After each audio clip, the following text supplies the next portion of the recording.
Here we go with a Renault Trafic 2006 van. Now this is the washer motor seems to have stopped working, so the first thing to do was to check all the fuses. They were fine. Check that there's actually water in the reservoir. There was. And also the thing that can go on these is the stalk inside the car that operates the wipers. That can fail as well, but all that was fine. So we were looking at a failed motor. I didn't want to take the bumper off, so I looked underneath, and sure enough you can see that there's a bit of space, and you can see there the bottom of the washer bottle with the motor plugged into it. So this is going to be a bit of a task, isn't it? That's what I thought anyway, but it isn't. It's pretty easy. I haven't seen any YouTube videos on this, so this is why I've done it. But all you need to do is undo the screws on the side of the right on the edge of the bumper, the bottom there, and these two plastic fixings that just pull out. Well, I've sort of unscrewed mine a bit, but so the first thing to do is you can leave the wheels on, just turn the wheel in, and then that gives you loads of access, or a fair amount of access. Make sure you're wearing some like long sleeves, because you're going to cut your arms on the plastic trim in the car. So yeah, we're looking at torques to get the fixings off. All pretty standard, easy stuff, really. I did think that the washer bottle had actually split. I knew something was going wrong, but I hadn't had any time to look at it, so this was the first time that I sort of diagnosed that the motor had gone. The motor I got was off Amazon, a Febby one, which is good. Slight problem with that later on in the video, and I'll go through that. These are the fixings underneath. You need to just pull out, and then that gives the liner a little bit of flexibility. I didn't pull all of the liner out, I just couldn't be bothered to do that. So I was working in a fairly tight space, and the torch was pretty good. I could see, but I used the torch so you can see, otherwise you're not really going to get much of a view. So yeah, these things just eventually pull off, and then typically these things should really be replaced, shouldn't they? I mean, the van's getting on now, so yeah, anyway, we reuse those later. And that's the liner. Lovely, lovely thing. Lots of horse poo. So that's the other fixing, the last one we need to pop out. Should have got my screwdriver, but let's make things difficult, eh?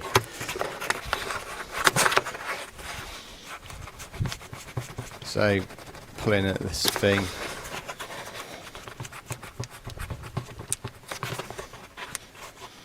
and here we go, and there we go, there's the other one.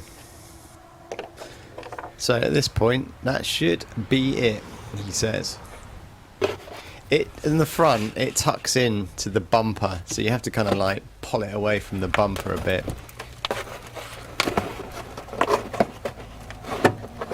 I would chuck gloves on. I don't know why I didn't wear gloves. I think it was quite a hot day when I was doing this. But yeah, put some gloves on.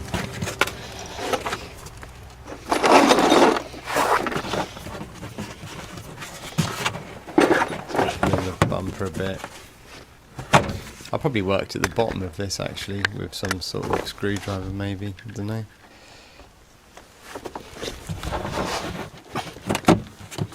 There we go. You can see that, just pull that out and then pull it.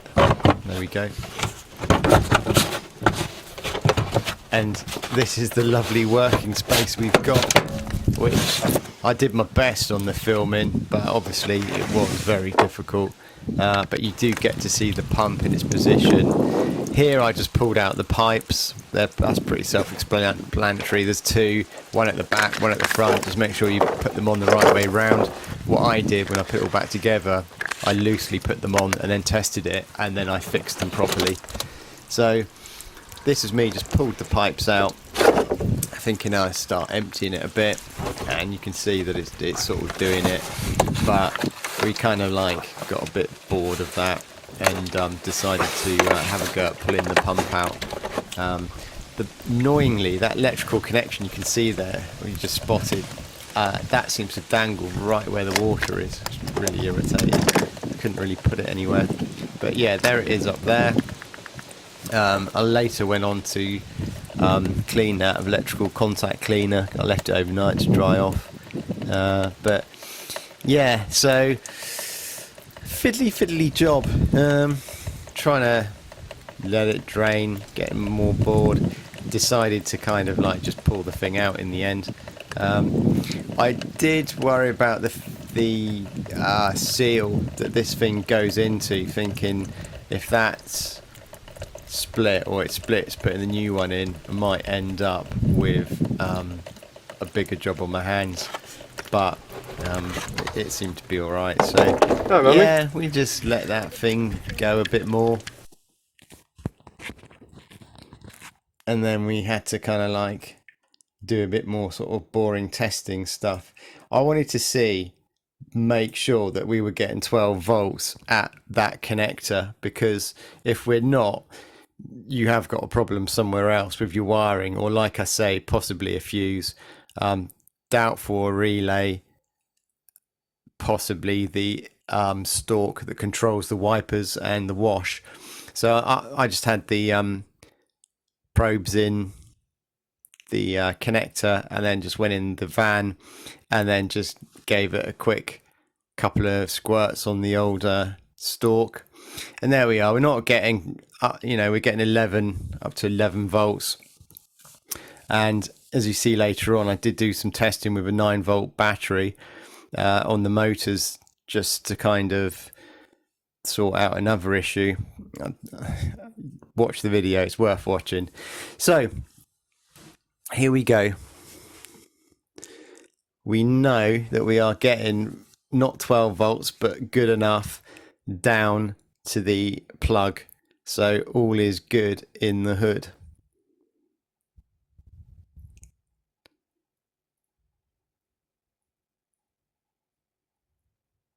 It's worth whipping the wipers, popping them up like that, otherwise it'd be scratching your windscreen. So yeah, all we got to do now is get in there. Again, a lot of this is just trying to get you guys to get a good view of it. So if I wasn't filming this, I would have done it obviously a lot quicker. But there we go, you can see the two pipes still draining away, and we get to the point, it's like, right, let's pull this out. We're pulling and pulling, and hey presto, a sec.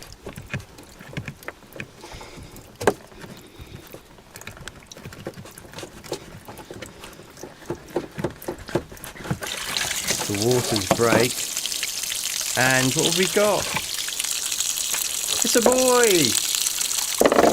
Now this does create a lot of mess now. All that is just pouring out, but it doesn't really matter.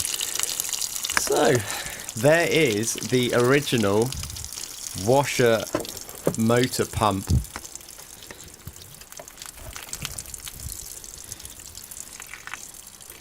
As you can see, with all a load of gunk on it.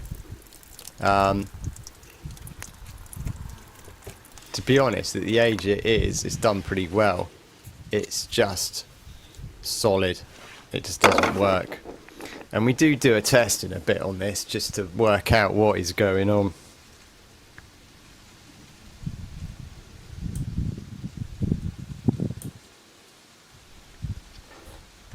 There's quite a bit of screen wash or crystals. I'm not sure if they kind of like kill the pumps in the end. I'm sure I've read it somewhere. But yeah, I thought that was an impeller inside, and I tried moving it, but nothing would move it, so one for the bin. There we go. Always like to muck around with stuff, but yeah, it's best just to replace it. It's done pretty well.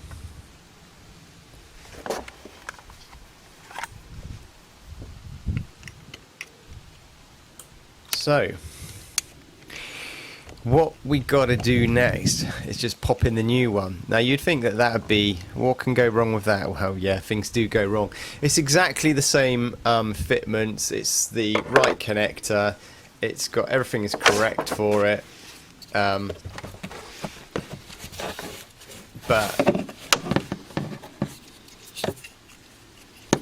I did get a problem. With it. This is where I just try and look at the old one just to try and get it going again, which is pretty pointless. So, yeah. Actually, no, this is the new one. This is the new one, and I've connected it, and nothing's happening. So I'm pulling the washer stalk. Nothing's happening on the motor. I know that I'm getting near enough 12 volts to the connector, but yeah, this is a bit of a nightmare now. So my thinking was, well, let's get a 9-volt battery. I've got a connector with loose wires on the end. Let's just connect that up to the connectors and see if the pump spins. Got the old one and we got the new one. So when we try them, it's a bit fiddly, but when we try them, you can hear the new one spins up.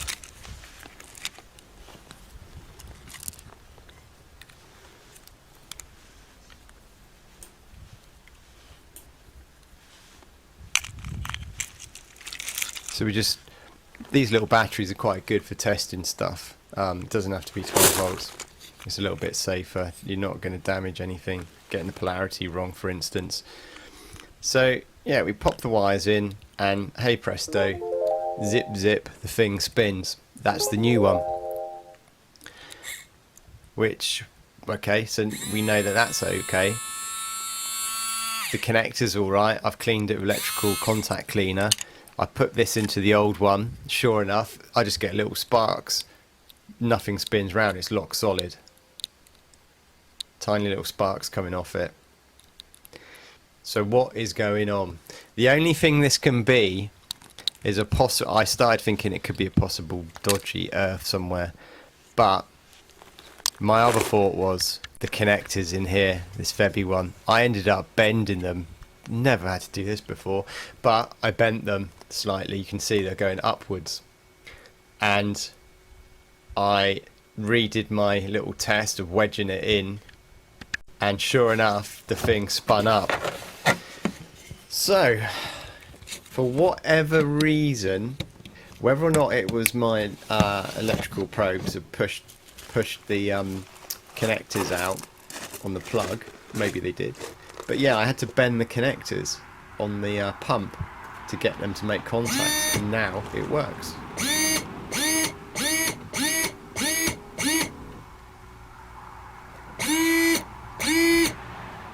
So,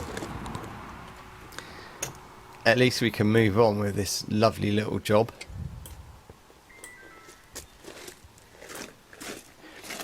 So we've basically, I didn't film it, but I refitted the new pump, connected up the pipes, making sure they're the right way round, no leaks, and then we went to fill this up. As you can see, I haven't got a funnel, so I'm pouring water everywhere. Don't worry about it, no one was hurt.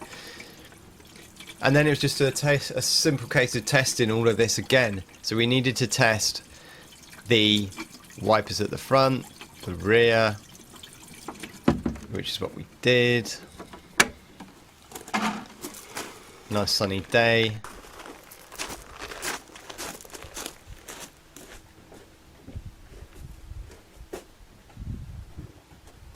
And sure enough, they work fine, which is great.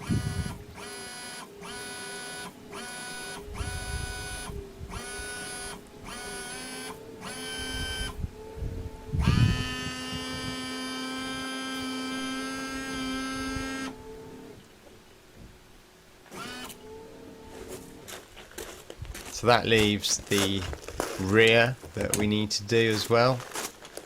Let's give it another go. Make up for lost time.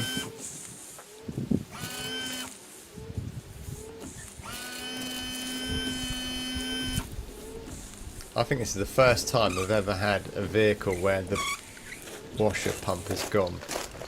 I think. And the rear. We need to get a new wiper blade on the rear. The middle bit's come away on the rubber. So yeah, brilliant, working again. All done, no problem. We just got to fiddle around now with the trims. This thing here, popping it back in, getting it all looking properly nice.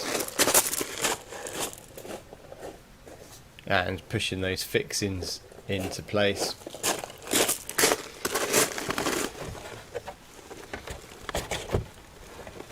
Good job for the summer this. If this had gone wrong in winter, it would have been more miserable than anything. The plastics would have been harder, and it just would have been a pretty horrible job doing it outside, I would have thought. So yeah, just pushing it all in, lining it up. Did try and put a replacement screw in for the one that was missing, but it fitted, but it didn't bite onto anything. So I just put the one in the bottom and the two fixings under the wing.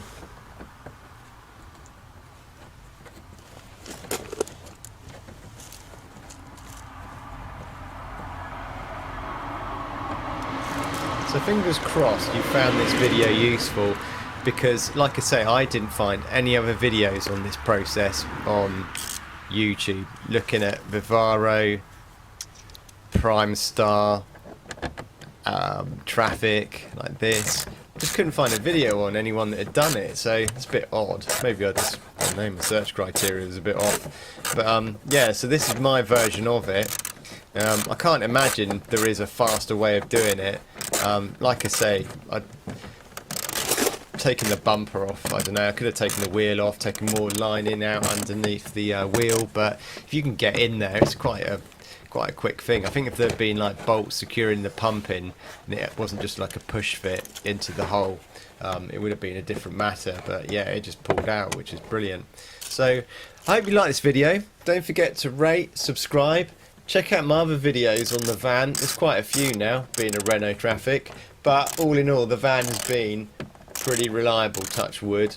I think all the bad stories from the past, because these vans probably outsold all the Volkswagen T5s, etc., that people who did have problems, obviously there was a lot more, because a lot more vans have been sold. I found mine really reliable, you know, all the scare stories and that. So right, see ya, bye.